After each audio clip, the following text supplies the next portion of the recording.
Hey guys, this is Hallie and Casey. Thanks so much for listening to our podcast, Realtor Hacks, Tips, and Tricks. If you didn't already know, Casey and I are both with eXp Realty and both have our own teams. I run Empower Real Estate Group and Casey runs CB Stiers Realty Group.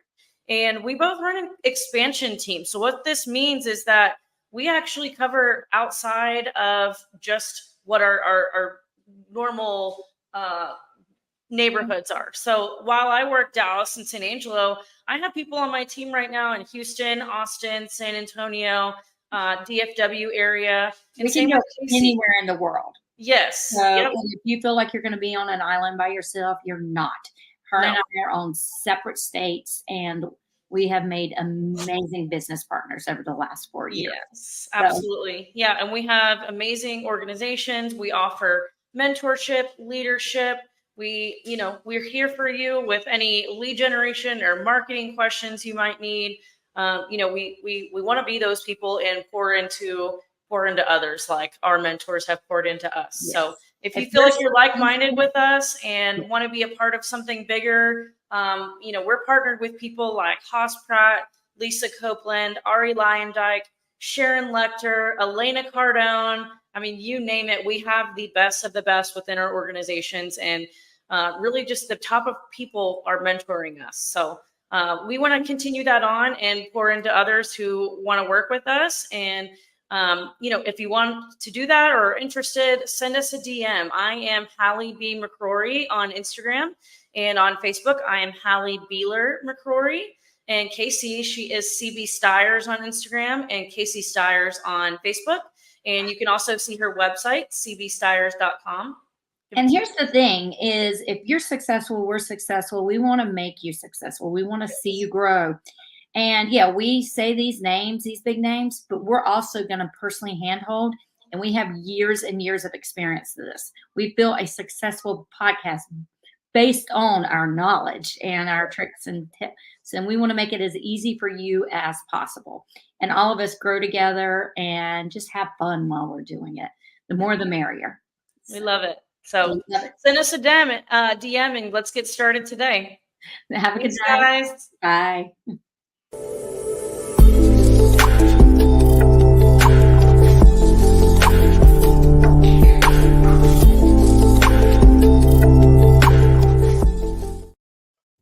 Welcome, guys, to another episode of Realtor Hacks, Tips, and Tricks. I'm one of your hosts, Hallie McCrory, based in both San Angelo and Dallas, Texas now.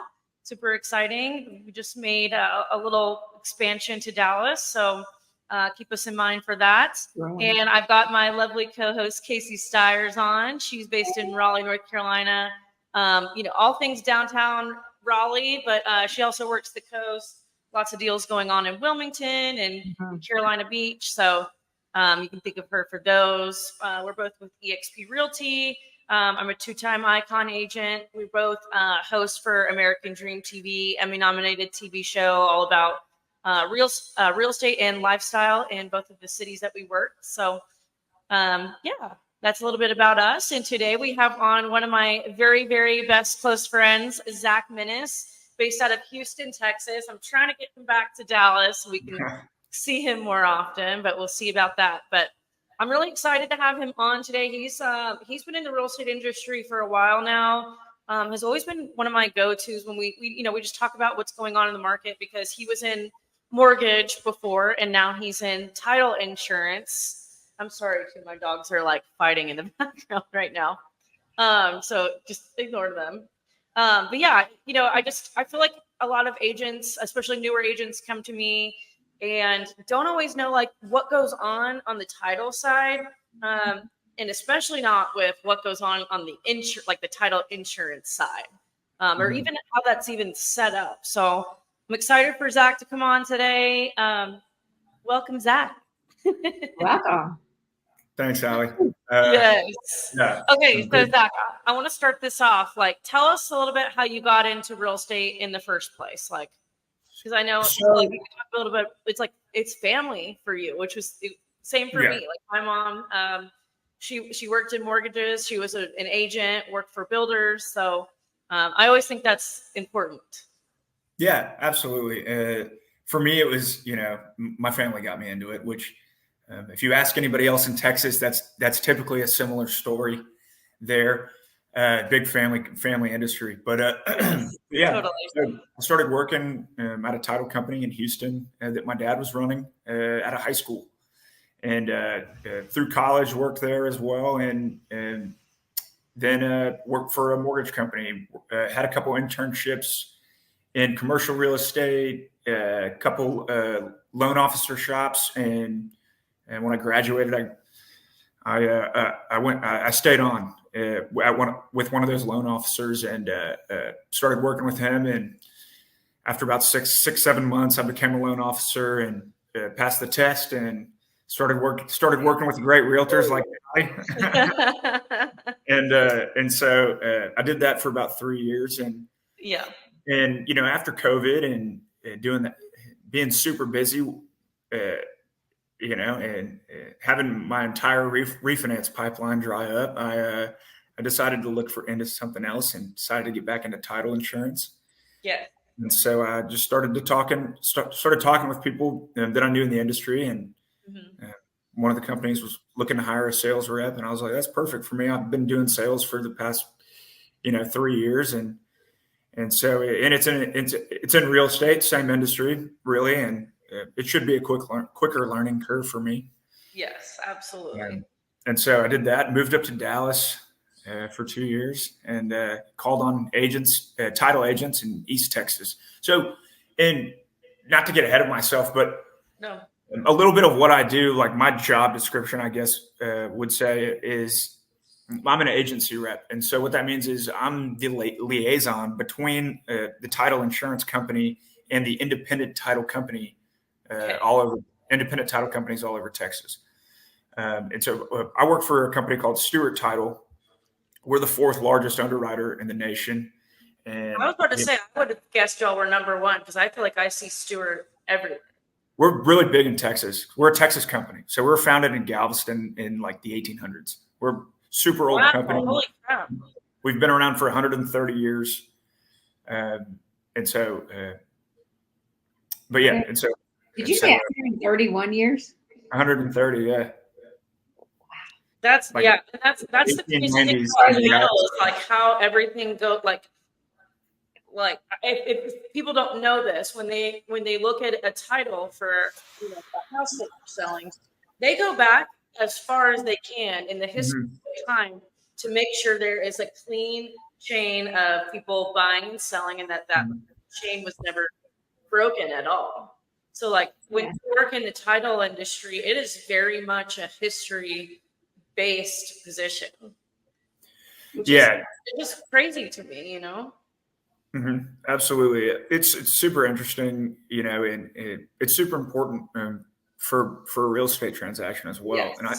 And I think it makes y'all's job easier to some extent from a marketing perspective. Marketing, marketing, but then also just like covering our butts too, getting sued and whatnot. Like that's where really you come in. Is like, okay, so tell us what title insurance is in general. It is title. It's insurance for lenders and owners, and it protects against defects in title. And so what that means is, why don't errors we tell in an example of the deal Colin's going through right now? Right? That's where like title insurance would probably come into play. Right? Remind me. Okay. Yeah. Good. Okay. So yeah, I'll tell the story and then you tell me where it comes in. So Colin, so Colin flipped a house. It was a house, and then it also had another. It was a double lot. So the house was on one lot, and then it also had an empty lot next to it. So what Colin, when him and his dad went to buy this property before they even flipped it, they said, okay, we're going to flip this house and we're going to separate the two lots. We're going to keep the empty lot for ourselves and remodel this other house that's on the other lot and sell that house with its lot. And we're going to keep this other lot that has nothing on it and use that lot to build. Okay. So that now we sold that probably 2 years ago, and I've held on to this lot until we were ready to build something on it. And we went through a title company we hadn't used before. That was, whole nother story how we got involved with them. But we made sure on the contract that lot wasn't conveying, on any of the documents we signed at closing, we made sure it wasn't conveying. However, now we're going to build on this property, and we find out that the title company actually deeded over, even though it wasn't on the contract or anything, the title company still deeded over this freaking lot. So we're like, what do we do now? And it's an issue too, because we've called the title company and no one seems to be able to answer the phone. No one can help us. It's pretty ridiculous. This is not a San Angelo or Dallas-based company that I'm aware of. It's like a mobile, or it seems like it's like a virtual title company maybe. I'm sure they have some offices, but we did everything virtually with them. I won't name any names just in case, but so now, and we actually have a contract like pre-built for someone that's pre-buying this house that Colin's buying. So it's like, well, what do we do? So I think this is a situation where title insurance maybe comes in. Yeah, that also just sounds like a situation where you got stuck with a bad title company. So maybe what's a better example of where someone would need title insurance? Oh, if let's say I'm unmarried, right? So let's say I bought this house last week, and when I'm single, and then I get married a week later, she moves in for a week. Mary, listening to this, Mary? Hypothetical. And then she moves in for a week, but the house is in my name. She moves in for a week, and then we call it Splitsville, and she moves in. Marriage. Hypothetical. And then I sell my house. I'm technically going to have to get her signature, right? Because we were married. She lived here for a week. Common law. Yeah. That's a common law deal. Yeah. I sell that property, and somehow it gets through it slips through the cracks that that she didn't sign. She didn't sign. When that new owner tries to sell their house, and they're going to probably run into some trouble because they didn't have the authority from her and the original wife to sell the house, and so that would be a situation where a claim would pop up. Sure, divorces all the time. Divorces make things messy. Marriages, divorces, deaths, people dying without wills. That's a big one. Yeah, make sure you got the wills squared away. And then just human error, right? Yeah, absolutely. Yeah. So are title companies more of the ones making claims with you guys, or is it buyers and sellers, or both? So on your policy, it tells you how to make a claim, and typically you just reach out to a Stewart claims attorney. Okay. And then typically, if the underwriter will research the claim, obviously do the due diligence. I can't speak this morning.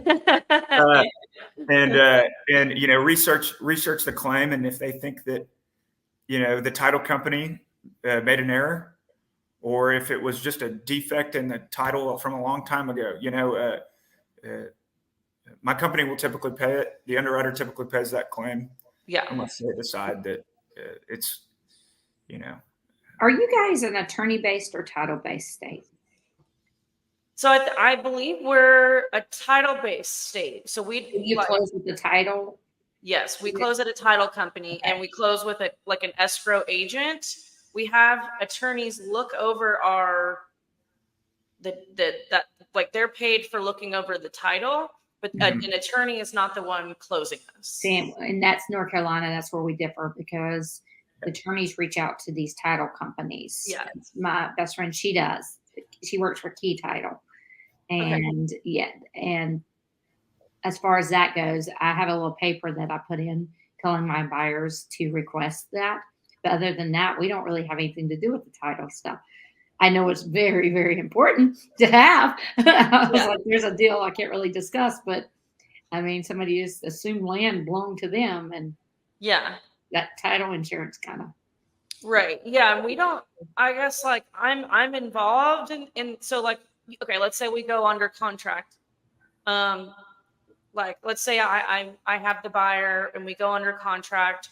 I will, after we have an executed contract, I'll send that over to the title company and CC in, my buyer's lender, like any important contacts, like transaction coordinators, and anybody that's involved in the transaction. So that way the title company knows who all's involved. They'll reply back that they've received it, execute the receipted page of the contract, let us know that they've have receipt of the contract. Then people will send in earnest money, option money. That gets receipted by somebody at the title company and sent to us. Like a lot of times we have to fill out buyer or seller forms for our clients that just give basic details of whether they're married or not. Like the big questions that the title company needs to know, like if they're going through a divorce, if there's any legal proceedings involving them, kind of stuff like that. The attorney does all this, and then they pick the title company. So the attorney picks the title company. You guys don't pick that? I mean, we can put in recommendations, but for the most part, they pick it. Interesting. Yeah. And then it already holds title insurance. If the sellers have it, it's cheaper for the buyer to just continue. Wait, say that again? Okay, so if say the sellers have title insurance on a property, when they bought it, and your buyers, if they look it up and they already have title, because sometimes they'll ask, can you ask the buyer or sellers if they have title insurance? And that's what the attorney asks. And if they do, sometimes the company will work them a deal. Stay with that company. Got it. Look at Tater walking back there. Yeah. Okay, that's interesting. But they still do a search on. Yes, that's the first thing, and that's why I had somebody tell me that it was a plot of land and they were selling a house and they claimed the land went with it. But right before closing, they found out that the land wasn't even theirs. And I'm like, did you buy this land? And they kept arguing with me. I was like, well, the title company would have found out. They were going to find this out regardless. Right. And that's the very first thing an attorney does is pulls title insurance. And they're like, well, they bought it in the 80s. It wasn't around then. And that's why when you said 130 years, I was like, oh, but it was around then. Well, gosh, and North Carolina was, I think, settled before Texas was. So yeah. Something's fishy up that there. deal didn't go through, and they had to give their due diligence money back and earnest money back and everything back to the buyer for that. Because you can't just go say, well, I want that piece of land. I'm going to sell it with mine. That's not how. So how many people what's an average amount of claims that a title company usually makes in an average year? Is it pretty minimal or? Yeah. And so I guess hopefully pretty minimal. So I'm not off the top of my head. I don't have a number, but that's why it's so important for people in my position to make sure that they're signing up agents that are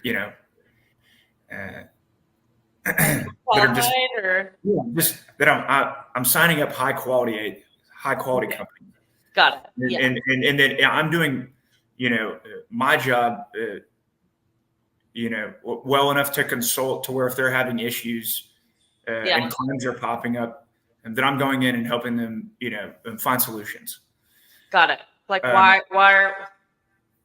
did this claim happen in the first place, or kind of stuff like that, and then giving resources around preventing stuff like that. Exactly. Got it. A lot of my job is I take a consultant-based approach to it, and a lot of it is, doing digging and asking those good questions to find out where these title agents are hurting, and what aspects of their business I can help them with. And if they are having claims, what's causing those claims? Do we need to come in and train people? Do we need to come in and teach a class? Like what can we do to prevent this from continuing to happen? Yeah. So you help them like kind of secure new business as well, then, right? Like with running those classes and stuff, like trying to get more. Absolutely. The way I look at it, I work for the title agent, and I just tell Stewart where to send my checks. So it's really just whatever I can do to help them. If they need help, we have, as an underwriter, right? So we're a huge company. We have a ton of resources. We have a M&A program. If you want to expand, if you want to start buying companies, we have an M&A program. We have,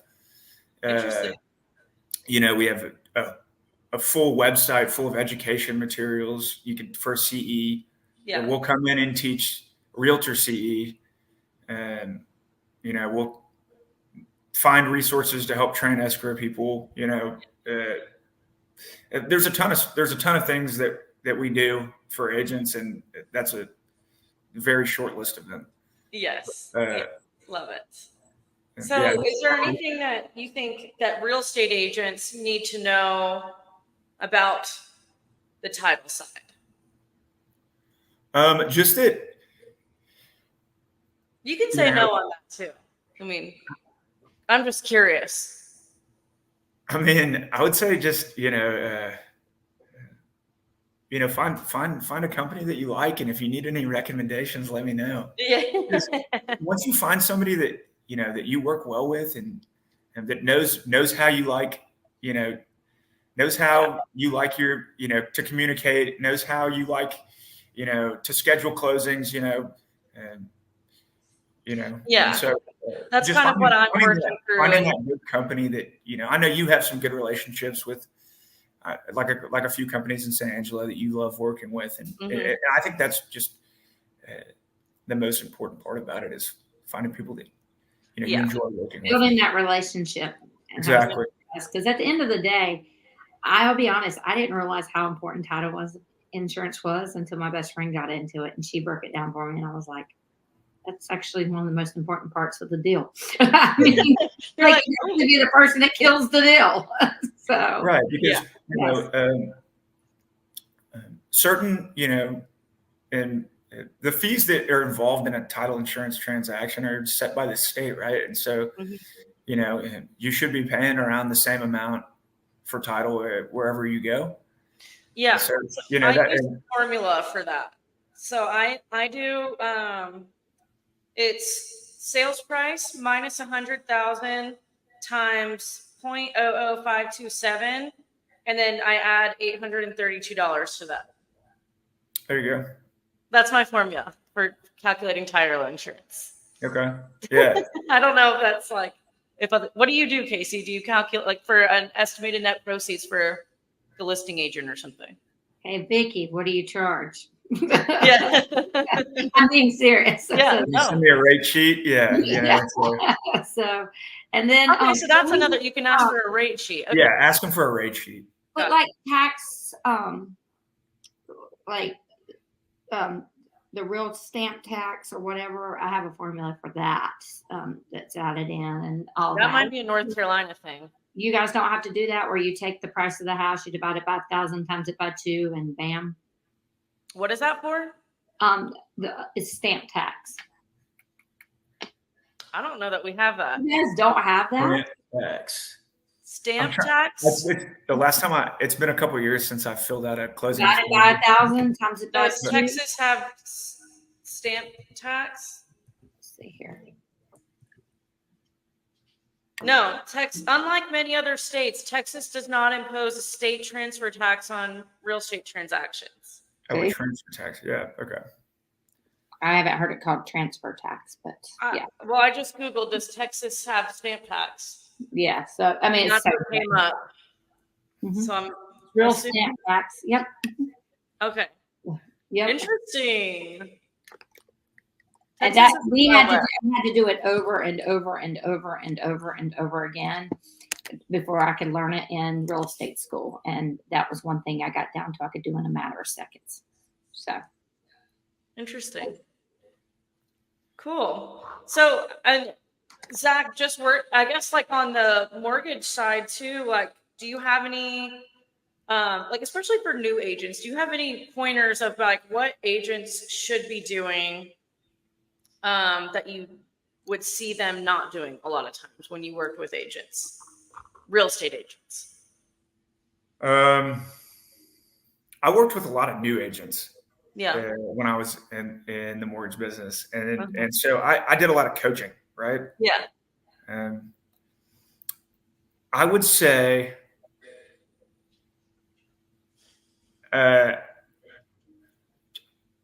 just getting educated, right? Yeah.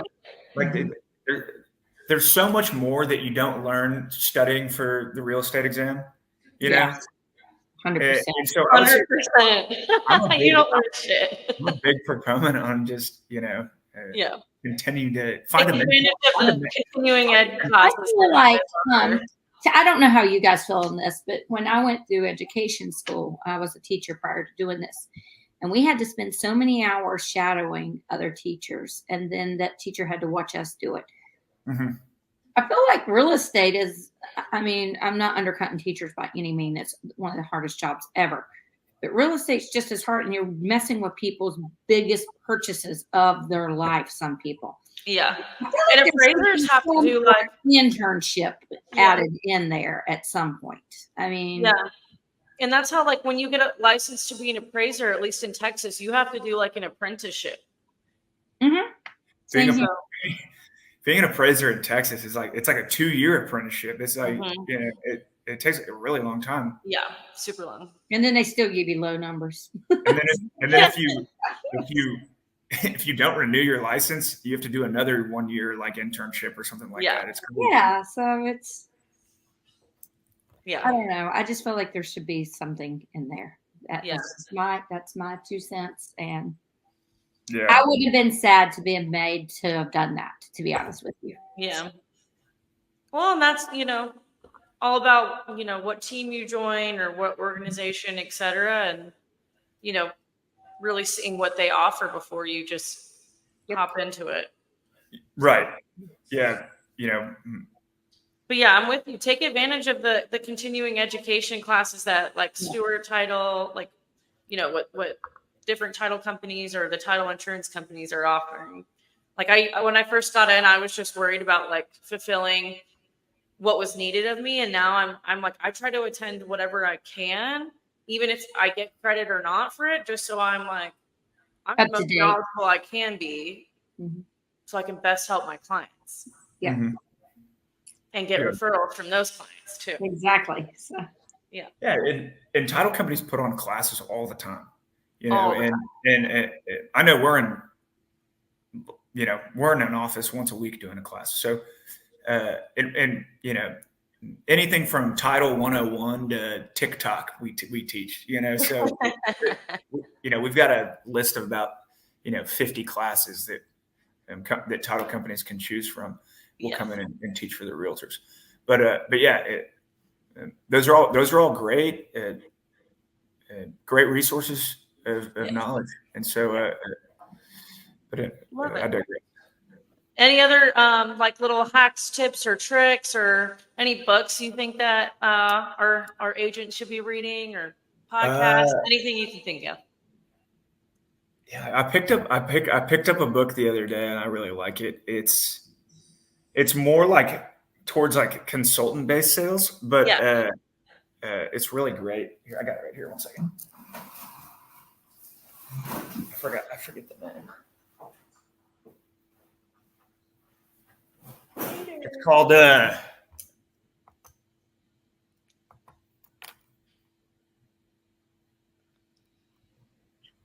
I forget. Suspense is killing me. I'm just kidding. I definitely feel like real estate is a lot more of the consultant-based sales because I've done a lot of different types of sales. I've done tech sales. I've done pharma sales. I've sold retail in Whole Foods in college.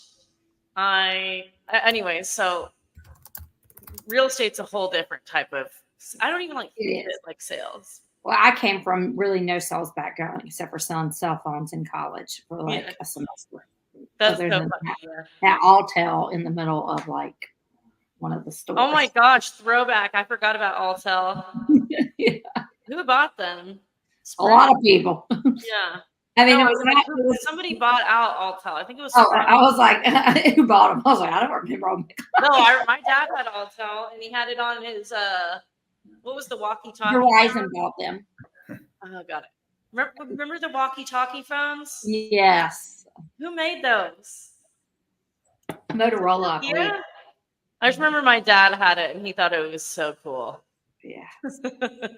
I'm pretty sure Verizon bought Alltel though. Yeah. I'm pretty sure because I switched. Yeah, because my parents had Alltel. Yes. Did you find the name of the book? Yeah. It's called Let's Get Real or Let's Not Play. Who's it by? Randy Illing. Okay. Yes. I'm gonna add that. Oh, Let's Get Real or Let's Not Play. Yeah. Randy Illig and Mahan Khalsa. Yeah, it's honestly like the best sales book I've ever read. Yeah, clarity, authenticity, and emotional intelligence. I love it. Awesome. Great recommendation. Yeah. And forward by Stephen R. Covey. He wrote something big. Oh, he was The 7 Habits of Highly Effective People, which is another great sales book. I think I read that. Love it. Thanks, Zach. Thanks. Yeah. Yes. Perfect. Well, any other last minute questions or comments, guys? I have some questions for y'all. I've got I'm just curious because I'm currently sitting in a rental house and I'm trying to get out of that situation. What's the market looking like right now? What are you guys seeing out there? So I keep hearing different stuff. Like I feel like 50% of people think rates are going to drop before the election, and then the other 50% are like, the presidential election has nothing to do with rates. The president doesn't determine rates. It's the Fed. So why would they, change anything before elections? So it's so hard to say. But as soon as they do, there's a stat that says for every 1% the interest rates drop, another 5 million people in the U.S. are essentially like enter the market or let's say like are able to afford what the monthly payments would be for like an average price home in the U.S. So people are definitely still buying here. I mean, like San Angelo was a little bit slower there for a little bit. DFW has been rocking and rolling for a while. I mean, just because we have so much growth, it's similar to Raleigh. Raleigh right now, we're holding that number 2 spot behind Austin as we keep teeter-tottering back and forth between 1 and 2 as the fastest growing. I mean, we have Apple in here. The biggest Toyota plant's being built in Pittsburgh. Yeah. We have RTP, which is one of the head pharmaceutical areas of the world. We have that fiber company. It has rocks and something. I don't know. President Biden keeps coming to visit it, and it just messes up my traffic day. They shut down all the main roads when he's here. So it's like an act of Congress to get anywhere. But we have all of those main things, and then we have an Amazon plant that's like right there in Garner, and then they're building another one in Smithfield. So I mean, we're the headquarters for a lot, and then the people that follow ACC. I mean, we've got UNC and Duke, which is one of the most watched games next to Super Bowl. So we have both of those colleges here. NC Yeah. State, I got to give you a I was like, don't NC State. And then They just went to the Elite Eight. yeah, so we have so many things in this area, and it is, I mean, if you price your house correctly, Yeah. on the low end, you're going to get multiple offers. If you do medium, you're going to be lucky. You might get 1 or 2 offers most. You go high, you're getting nothing. You're like a sitting duck. Yeah. And people, you like have a smell or something. Nobody wants you. Yeah. Like it's the weirdest. Like that's the same what I'm seeing in San Angelo. Like if you're not priced on the lower end, and most of my clients I can explain this to, but I've got a few that they still are living in those 2% interest rates days, and they're not hearing that they're not going to walk away with $200,000 in equity in their house. They're just not. And they're, no matter which way I describe it to them, I'm bringing one person offer after offer after offer. And he's like, well, I got to walk away with $150,000 in my pocket. I'm not walking. And I'm like, where did you get this number from? Yeah. Like, yes. So it's all about pricing. It really is. And it's like, while rates are higher and it's harder for people to afford houses they want, if you can buy any house at all and get in now before rates drop, and you can refinance later. And I know everybody's annoyed with like date the rate, marry the house. But it's so true, because if like the assets are in sale right now, like we're pricing under appraised values right now. Like if I get a house that I've had 2 that we got an appraisal on, and they sold under the appraised value. So while the money's not on sale, the asset is on sale right now. Yes. So it's like, people are so hung up on the interest rates and stuff, but you can always refinance that later. And if you can, it might not be your dream home. And I know that's tough to swallow in here, but if you can get into any home and start building equity, I mean, you're going to be sitting pretty when these interest rates drop, because that's one thing for sure. I feel like they are going to drop. It's just a question of when. Right. Are they going to go back to, no, more than likely not. Not 2s, yeah. But they may go down to 5s, and that's going to leave you sitting very, very pretty, and then you can refi. Right. But it just scares some people. They're terrified. And I know, but even just like the cheapest condo, like a 1-bed, 1-bath, and like, and you can, stay in that just for a little bit. And then, as soon as, you have enough equity, take that out and buy something else and make that a rental. Exactly. Somebody else wants, something like that. So, and not everybody can do that right now. I fully realize that, but if you can, and even if it's not your dream home, do that now. I mean, there's literally your net worth goes up 40% when you go from renting to owning, which is crazy. And that's the number 1 builder of wealth in our country, maybe the world. So that's my 2 cents on it. But yeah, I get it. We're sitting at like 7s right now. Yeah. It's tough after. But my investors, they're having fun right now. Yeah. The ones that stocked away cash, they're having fun because they're not multiple offers anymore. Yeah. And it's like, as soon as, if you buy now and we do have a drop, depending on how big the drop is, it's probably going to go into like multiple offer situations again, because most of the country doesn't have enough inventory. So I think we're going to see another push on, while prices are kind of dropping right now, I think once rates do start dropping, we're going to see another little increase in prices even more. Yeah.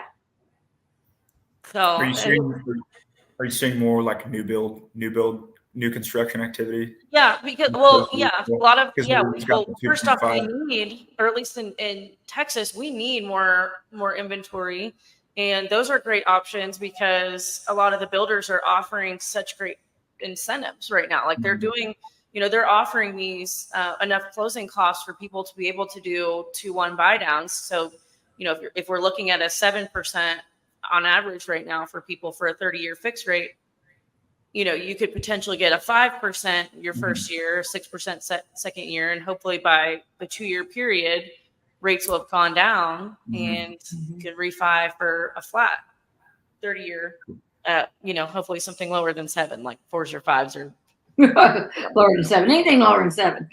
So. yeah.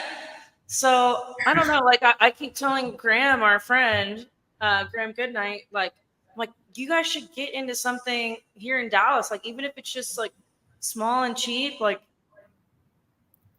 because it's gonna, like, we have Goldman Sachs coming in here. We have a new Universal coming in here. Like there are so many companies coming here, and if you can just even, I know a lot of people that like rent for themselves and even just get into get into a house and I don't know, do like the house hacking thing. I mean that gets into primary, but I do know some people that invest on the side and end up renting for themselves because that's what makes sense. They don't know where they're if they're gonna like you, Zach. Like it's hard because you might be in Dallas, you might be in Houston, and but thankfully, I think rental rates are pretty good in both places. So, just like if you're not going to educate yourself and just go off of interest rates, I think somebody's doing themselves a disservice. Like really, like chat with real estate agents, chat with mortgage lenders, chat with your title company reps. Like really get educated on what your options are, because if it is a good rental market, that could be an option for you to get into ownership. It doesn't have to be personal necessarily. We just, a lot of times personal does get those like lower down payments and stuff while at the best rate you can get. So I don't know. I think it's I don't know. I think it's best to educate yourself on your immediate area too. Mm-hmm. Does that make sense? Yep. Little tangent there. Little tangent. You got me up on my soapbox. Do it now so you're not multiple offers. Yes. Thank us later. So. Yeah.